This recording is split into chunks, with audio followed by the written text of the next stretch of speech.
పవన్ అయితే నరేంద్ర మోడీ బాట పడుతున్నారు. గోకులాలు అన్నటువంటి కాన్సెప్ట్ గుజరాత్లో ఉంది.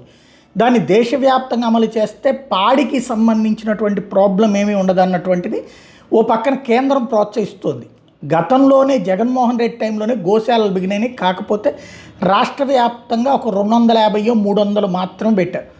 అదే పవన్ కళ్యాణ్ పంచాయతీరాజ్ శాఖ మంత్రి అయిన తర్వాత ప్రత్యేకించి గోశాలల మీద దృష్టి పెట్టారు.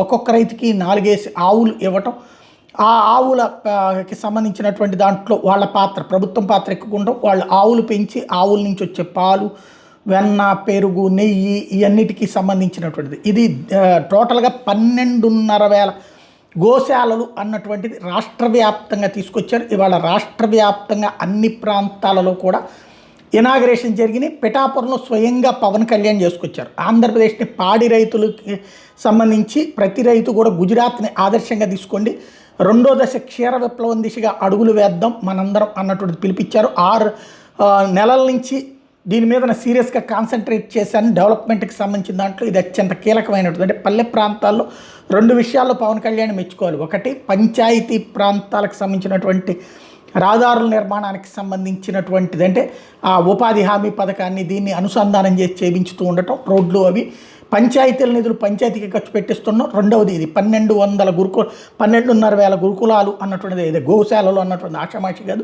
ఈ విషయంలో పవన్ అభినందించాలి.